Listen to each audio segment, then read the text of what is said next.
ममता दीदी जो कह रही हैं कि, और ये अभी दोहराया मानव जायसवाल ने, जहां जहां कांग्रेस कमजोर है वो पीछे हट जाए, और जहां जहां कांग्रेस मजबूत है वहां हम पीछे हट पीछे नहीं हटे, वो मजबूती से दूसरे को साथ दे। फर्क है मानव जी, पीछे हटना और साथ देना। इस आघात में, इस देश के लिए, इस देश में फिर से अच्छा ओके साथ दे, ऑल राइट, मतलब सपोर्ट करे। वाजपेयी जी बोलिए, वाजपेयी जी क्या है ये फॉर्मूला, आपको समझ में आ रहा है? गलत बात हो जाएगा वाजपेयी जी देखिए मानक जी, ऐसा है कि ये जो ममता दीदी कह रही हैं यही बाकी लोग भी कह रहे हैं विपक्ष के। ममता दीदी क्या चाह रही हैं कि कांग्रेस वेस्ट बंगाल में कैंडिडेट खड़े ना करे। यूपी में अखिलेश क्या चाह रहे हैं कि कांग्रेस खड़े ना करे। इसी तरह बिहार में चाह रहे हैं कांग्रेस को कम सीटें मिले, महाराष्ट्र में यही चाह रहे हैं, झारखंड में यही चाह रहे हैं। तो कांग्रेस कैसे रिवाइव करेगी? कांग्रेस पार्टी भी नेशनल पार्टी है और उसने 60 साल राज भी किया है। अच्छा, दूसरा सवाल ये है कि विपक्षी आजकल सभी को सिंपैथी हो गया है कांग्रेस। नहीं, सिंपैथी का सवाल नहीं है, ये फैक्ट है, ये फैक्ट है, सिंपैथी की बात नहीं है। अरे मानक ये फैक्ट, ये मानव ये फैक्ट है, इसको कौन डिनाई करेगा? इसको कौन डिनाई करेगा? सिंपैथी का सवाल नहीं है। हमारा मानना ये है कि विपक्षी एका में सबसे बड़ी रुकावट जो है वो यही है, कांग्रेस सैक्रिफाइस क्यों करे, क्वेश्चन ये है। और दूसरा क्वेश्चन ये है कि ये जितनी पार्टियां निकली हैं रीजनल पार्टियां, ये कांग्रेस के वोट बैंक से ही निकली हैं। मंडल से जब वीपी सिंह आए तो वहां से डेंट पड़ना शुरू हुआ और ये वोट चला गया रीजनल पार्टियों के पास। तो कांग्रेस का ये है कि वो वोट बैंक हमारा वापस आए। कर्नाटक लेटेस्ट एग्जांपल है। क्या 1 to 1 हुआ? यहां सब अलग अलग लड़े, तो कैसे सब क्या थे 3 यहाँ पे? अरे जितने जो जहां तो बहुत लोकल प्लेयर है, बहुत बढ़िया है। अब जैसे यूपी में है, मायावती अलग लड़ेंगी, अखिलेश अलग लड़ेंगे, कांग्रेस अलग लड़ेगी, छोटी छोटी पार्टियां वो अलग लड़ेंगी। तो हम ये कह रहे हैं कि कर्नाटक लेटेस्ट है, अभी पिछले 6 महीने से 8 महीने से बड़े जोर से कह रहे हैं कि एका हो गया, एका हो गया, एके के लिए ये हो गया। और अगर एका हो गया वाजपेयी जी तो एका हो गया तो कांग्रेस इस बार देखिए बहुत फूंक फूंक के कदम रख रही है। दूसरी सेकंड इशू, सेकंड हर्डल इनके लिए कौन है? चेहरा। सबके दिल में लगा हुआ है कि मैं प्राइम मिनिस्टर। बार बार आसान मुद्दे पे आ जाते हैं चेहरे पे। मैं ये कह रहा हूं पहले मुझे नहीं एक सेकंड पहले उसी पे आइए, पहले वापस उसी पे आइए जी, पहले उसी पे आइए जी।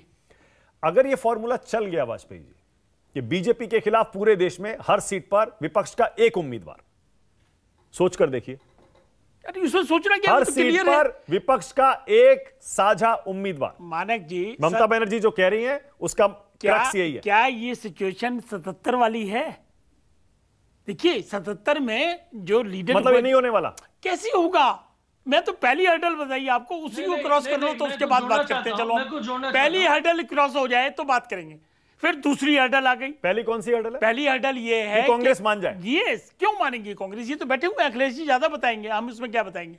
लेकिन फिर उसके बाद सेकंड हर्डल क्या है? प्रधानमंत्री का चेहरा, उसको कैसे करोगे? अच्छा, हम कह रहे चलो वो भी आपने क्रॉस कर ली थोड़ी देर के लिए, मान लो सैक्रिफाइस कर लिया, आपस में एडजस्टमेंट करके राहुल गांधी का नाम कर लिया या किसी का कर लिया। तीसरी हर्डल है कि मोदी के सामने जो डेवलपमेंट का काम किया या जब गिनाने शुरू करेंगे तब उसका क्या जवाब है आपके पास? मतलब ये एक ख्वाब देखना तो ठीक है। मतलब आपकी की बात मानूं तो कांग्रेस अगर मान गई तो फिर ममता बनर्जी का फॉर्मूला अगर मगर से नहीं, पूरे विपक्ष के लिए स्वीकार्य हो सकता है। अगर मगर से नहीं होगा, अगर होगा तो इनके लिए बहुत अच्छा है। आप 1 to 1 करेंगे इनके लिए बहुत अच्छा है। अच्छा, दिक्कत नहीं होगी फिर बीजेपी के लिए? बीजेपी तो अपने एजेंडे पे चलेगी, अगर ज्वाइंट एक उम्मीदवार आ गया हम कह रहे तो उस तरीके से बीजेपी लड़ेगी।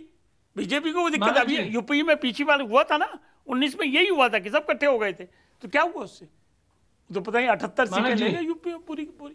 देखो ये इतना इजी नहीं है। मोदी का जो चेहरा है उस चेहरे के सामने आपका पहलवान कौन है, सबसे पहले ये तय करना चाहिए आपको। कांग्रेस पहलवान है क्योंकि कांग्रेस ने भी कर्नाटक जीता है। अरे तो करो ना, राहुल गांधी को करो, अनाउंस करो, सब करते नहीं, कांग्रेस की स्ट्रैटेजी बड़ी क्लियर है कि इस बार हम चेहरा नहीं देंगे, मोदी वर्सेस मुद्दा बनाएंगे चुनाव को। हम तो कह रहे हैं, हमारा पर्सनल व्यू ये है, हमारी पार्टी का भी ये मानना है कि मोदी के चेहरे के सामने विपक्ष के पास कोई चेहरा नहीं है जिस पे जनता विश्वास कर सके। आप बार बार ये कहते थे वाजपेयी जी, एक सेकंड मानव, एक सेकंड, पहले भी आप ये कहते थे और बीजेपी वाले भी कहते थे ये विपक्षी एकजुट नहीं होंगे, कांग्रेस एकदम रसातल में है, कुछ नहीं होने वाला। कर्नाटक से नई जान आ गई है।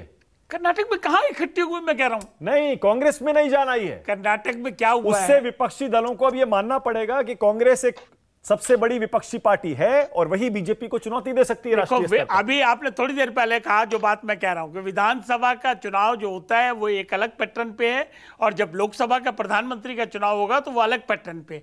पिछली बार ये तो परंपरा है कर्नाटक मतलब की। विपक्षी अब कांग्रेस को बॉस नहीं मानेंगे कर्नाटक की जीत के बावजूद। देखो हम उसमें नहीं बोलेंगे, कांग्रेस के साथ अब चलना पड़ेगा हमको। वो कांग्रेस जाने और विपक्षी जाने, उसमें हम क्या करेंगे? ओके, आशुतोष मुस्कुरा रहे हैं। आशुतोष क्या कह रहे हैं?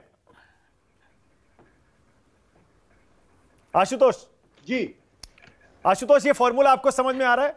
ये जो ममता बनर्जी कह रही है, हालांकि अधीर रंजन चौधरी ने उसे रिजेक्ट कर दिया। वाजपेयी जी की बातों को गंभीरता के साथ मत लिया करिए।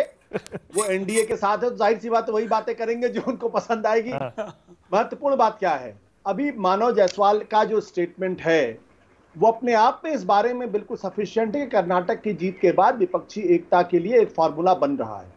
जिस फार्मूले को ममता बनर्जी भी कह रही है, जिस फार्मूले को अखिलेश यादव भी कह रहे हैं, जहां जो मजबूत है वो लीडरशिप ले ले। यानी अगर बंगाल में टीएमसी मजबूत है तो लीडरशिप उनके हाथ में रहेगी विपक्ष की, और जहां कांग्रेस पार्टी मजबूत है वहां कांग्रेस पार्टी लीडरशिप अपने हाथ में ले ली।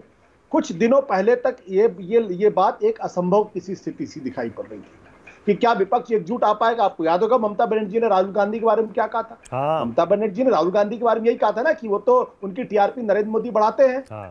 यही कहा था ना उन्होंने। लेकिन चुनाव का नतीजा आते ही ये फॉर्मूला आ गया। अभी वाजपेयी जी कह रहे थे कि वहां तो गठबंधन नहीं हुआ। जब गठबंधन नहीं हुआ तब कर्नाटक के अंदर बीजेपी की हालत क्या हुई, और अगर गठबंधन हो जाता कहीं जेडीएस के साथ तब बीजेपी का क्या हाल होता। अब आप सोच लीजिए इस बारे में। और एक बात और मैं बहुत ईमानदारी के साथ, जिम्मेदारी के साथ कहना चाहता हूं कि जो लोग ये कह रहे हैं कि 2024 में नरेंद्र मोदी के सामने कौन होगा, तो फिर मेरा एक सवाल है, कर्नाटक के अंदर बीजेपी का चेहरा कौन था? हिमाचल प्रदेश में बीजेपी का चेहरा कौन था? झारखंड में बीजेपी का चेहरा कौन था? पंजाब में बीजेपी का चेहरा कौन था? और इसके अलावा बंगाल में बीजेपी का चेहरा कौन था? तो कम से कम 12 स्टेट हैं जहां बीजेपी सिर्फ नरेंद्र मोदी के भरोसे लड़ी और वहां चुनाव हारी है।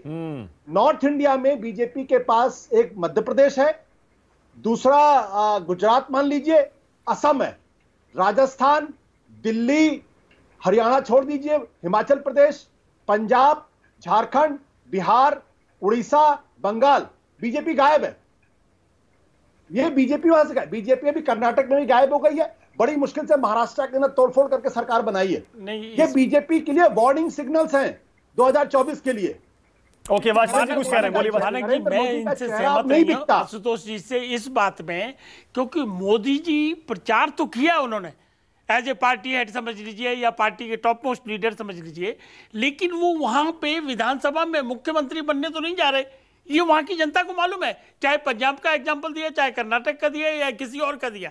लेकिन जब लोकसभा की बात आती है, और ये तो ऑन रिकॉर्ड है, ओके, परिस्थितियां चेंज हो जाती है। ठीक है, ओके। मानव जायसवाल, आप जो कह रहे थे गोवा के चुनाव में टीएमसी को 9-10% वोट मिला है, भाई 5.2% है इलेक्शन कमीशन के मुताबिक, 5.2।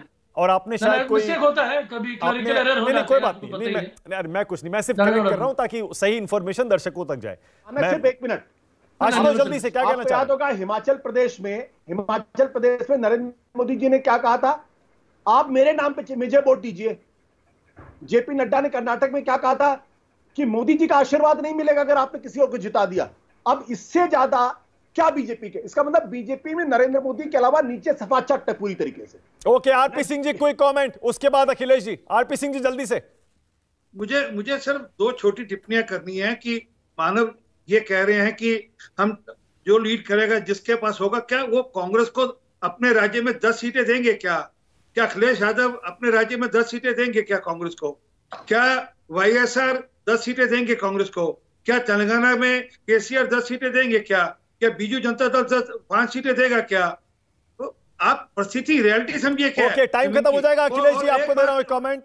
अखिलेश जी, क्या कांग्रेस, अच्छा आरपी सिंह जी 10 सेकंड और जल्दी से। एक आखिरी से 1 सेकंड और जल्दी और से। एक समझ लीजिए, हम उड़ीसा के चुनाव देखते हैं, जब इलेक्शन होते हैं वहां पर लोग लोकसभा के लिए वोट अलग से देते हैं, असेंबली के लिए वोट अलग से देते हैं, सबको देखता है। तो लोकसभा में जब चुनाव आता है तो लोग अलग मन से वोट देते हैं। अखिलेश जी बोलिए। राज्यों का चुनाव, अखिलेश जी।